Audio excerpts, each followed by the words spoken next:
Bonjour à tous et bienvenue sur le podcast « Et si on allait au théâtre ce soir ?» Je me présente, je suis Sacha et je suis passionnée de théâtre et spectacles en tout genre. Sur ce podcast et sur le site du même nom, j'ai pour habitude de vous donner mon avis sur des spectacles que j'ai vus, dans l'objectif de vous donner envie d'aller plus souvent au théâtre. Et aujourd'hui, je suis très excitée à l'idée de vous donner mes recommandations pour le festival Avignon Off 2022 qui approche à grands pas. Comme vous le savez sûrement, le Festival d'Avignon, c'est un événement qui me tient très à cœur. C'est un peu mon moment préféré de l'année parce que c'est un concentré de théâtre pendant presque un mois, avec une ambiance dingue. Et si vous l'avez déjà fait, vous le savez sûrement, mais le Festival d'Avignon, c'est aussi la jungle des spectacles. C'est toujours très difficile de faire son choix parmi les 1500 spectacles proposés. Alors comme j'ai déjà vu pas mal de pièces qui sont à l'affiche du Off cette année, je peux déjà vous en conseiller quelques-unes. Et j'espère que ça pourra vous aider à vous faire un programme digne de ce nom. Alors, c'est parti! Pour commencer, il y a encore cette année des incontournables sur lesquels je ne vais pas m'attarder car j'en ai déjà beaucoup parlé et je suis loin d'être la seule d'ailleurs. Ce sont ces spectacles qui sont à l'affiche depuis des années mais qui cartonnent toujours autant tant ils sont de qualité. Je veux parler bien sûr de Adieu Monsieur Hoffmann qui joue au Théâtre du Roi René à 10h, de La Machine de Turing qui est à l'affiche de la Scala Provence, un tout nouveau théâtre à midi, mais aussi de Une histoire d'amour de Alexis Michalik dans ce même théâtre à 18h35.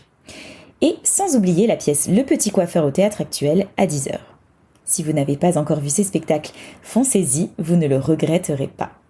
Puis, parmi les pièces qui jouaient à Paris cette année, vous pourrez retrouver à Avignon Le Montespan, une pièce en costume d'époque que j'ai beaucoup aimée. J'ai trouvé l'histoire vraiment sympa, c'est une adaptation du roman Le Montespan de Jean Telet, et pour ne rien gâcher, les comédiens excellent dans leur rôle. On est complètement emporté dans l'univers de cette pièce. Ça se passe à la Condition des Soies, qui est un de mes théâtres préférés à Avignon d'ailleurs, et c'est à 16h.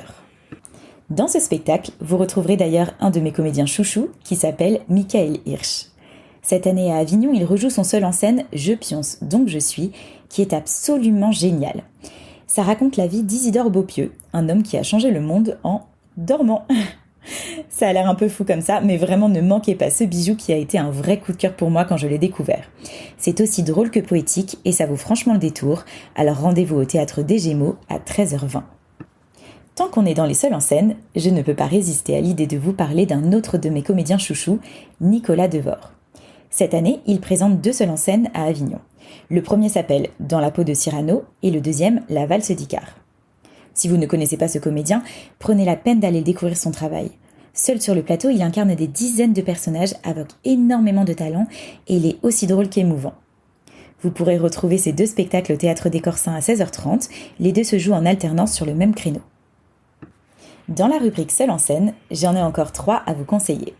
Le premier, c'est Un sac de billes, l'adaptation du roman de Joseph Joffo qui raconte l'histoire de 2 petits garçons juifs pendant l'occupation allemande. C'est une pièce que j'ai découverte il y a pas mal de temps déjà, mais qui m'a laissé un super souvenir parce que c'était hyper bien mené, vraiment bien joué et surtout très émouvant. C'est à découvrir à 11h50 au Théâtre de l'Étincelle. Le second, c'est Une vie sur mesure, un seul en scène sur la vie d'un enfant autiste qui nous partage sa passion pour la batterie. Alors vu que ce spectacle joue depuis de nombreuses années, plusieurs comédiens se sont succédés pour interpréter le rôle et je ne connais pas le comédien qui joue dans ce spectacle pendant le festival. Mais ce que je peux vous dire, c'est que l'histoire est très touchante et que j'avais passé un excellent moment. Si vous avez envie d'aller le voir, ça se passe au Théâtre des Lucioles à 18h05. Et le dernier seul en scène dont j'avais envie de vous parler aujourd'hui, c'est un spectacle qui s'appelle Mais t'as quel âge que j'ai découvert à Paris cet hiver. J'y suis allée un peu par hasard et j'ai passé un super moment avec Marion Pouvreau, la comédienne. Dans cette pièce, elle nous parle des générations avec beaucoup d'humour. C'est un thème que j'ai trouvé très original et très bien abordé. J'ai beaucoup rigolé. J'ai même été émue à un moment. Enfin voilà, je vous conseille d'aller au Théâtre Artaud à 13h20 pour découvrir ce joli spectacle. Si vous n'êtes pas très seul en scène et que vous aimez bien les pièces avec plusieurs comédiens, j'en ai aussi plusieurs à vous recommander pour ce festival 2022. Déjà, j'ai envie de vous parler du spectacle Je ne cours pas, je vole, que j'ai découvert l'année dernière et adoré. Il a été écrit par Élodie Menant, qui avait coécrit un de mes spectacles favoris, Est-ce que j'ai une gueule d'Arletty ? Cette fois-ci, elle aborde le sujet de la passion par le prisme du sport. C'est rare d'ailleurs de voir des pièces de théâtre qui parlent de sport. En tout cas, j'avais été embarquée dans ce spectacle, par le texte, les comédiens et la mise en scène, donc je vous conseille vivement d'aller en profiter vous aussi. C'est à 16h15 au Théâtre du Roi René. Dans un autre registre, j'ai découvert l'année dernière également la pièce La Grande Musique qui parle du poids du passé. On y suit une famille aussi drôle qu'émouvante à travers des ellipses temporelles très bien menées. C'est un très très beau spectacle qui est à l'affiche du Buffon Théâtre à 19h30. Ensuite, si vous aimez les biopics, il y a un spectacle dont je vous ai parlé à plusieurs reprises qui est aussi à l'affiche à Avignon cette année. Ça s'appelle Dolto, lorsque Françoise paraît, et vous l'aurez deviné, on y suit la vie de Françoise Dolto. C'est super intéressant pour quelqu'un comme moi qui ne connaît pas particulièrement sa vie, et en même temps c'est très bien fait, très divertissant. Ça vaut le coup d'aller le voir, et c'est au Théâtre Essaillon à 16h50. Si vous préférez les classiques, j'ai également un très bon vaudeville à vous conseiller. C'est L'affaire de la rue de l'Oursine d'Eugène Labiche, revue et corrigée par la Compagnie des Maudits. Leur version de ce grand classique est très réussie, c'est drôle, entraînant et aussi chantant. Allez-y car ça vaut le détour, c'est au Théâtre des Lucioles à 22h30. Et parmi les bonnes surprises du festival de l'année dernière, on retrouve cette année encore la pièce qui s'appelle Un démocrate. C'est un spectacle très intelligent qui nous parle de la manipulation des masses. Sur scène, les deux comédiens endossent plein de rôles avec beaucoup de talent. C'est très intéressant mais aussi très drôle, on ne s'ennuie pas une seconde, donc si vous ne l'avez pas encore vu, n'hésitez pas. C'est à la Condition des Soirs à 11h25. Pour finir cet épisode, j'ai envie de vous parler encore de 3 spectacles qui m'ont marqué par leur originalité. Le premier, c'est un de mes coups de cœur du festival de l'année dernière. C'est un spectacle de marionnettes qui s'appelle Jeu, J-E-U. Alors je vous vois d'ici, ce ne sont pas des marionnettes type guignol, je vous rassure. C'est une pièce jeune public certes, mais qui convient très bien aux adultes. La preuve, j'ai adoré. On y suit le quotidien de Basile, un enfant différent, et on voit la vie à travers ses yeux. C'est d'une tendresse infinie, c'est esthétique, c'est poétique, les marionnettes sont manipulées avec une justesse incroyable, on en oublie complètement les comédiens derrière. Vraiment, ne manquez pas ce bijou qui est cette année à l'affiche du Théâtre des Béliers à 10h. Oui, c'est tôt, mais ça vaut le coup. Dans un autre registre, le clown mime Julien Cottereau est présent à Avignon cette année avec notamment son spectacle Habibi. Alors si vous ne connaissez pas encore cet artiste, profitez du festival pour aller le découvrir car il est extrêmement talentueux.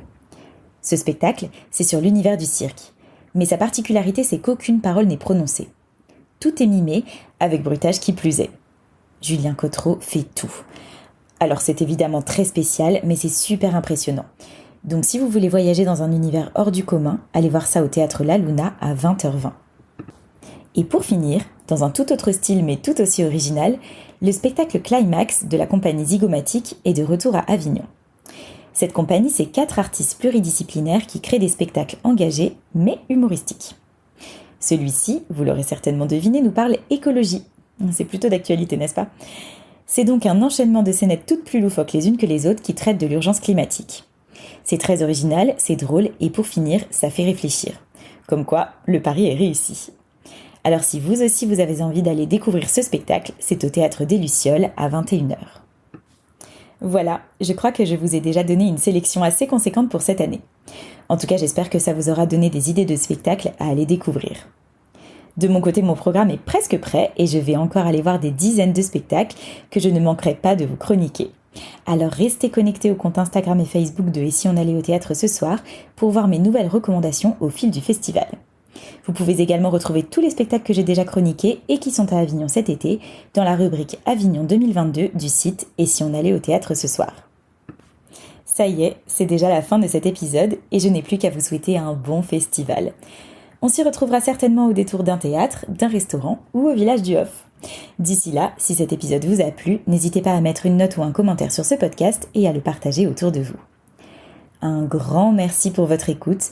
Je vous dis à très très vite pour un prochain épisode du podcast Et si on allait au théâtre ce soir. Et n'oubliez pas de mettre du théâtre dans votre vie parce que ça la rend plus jolie.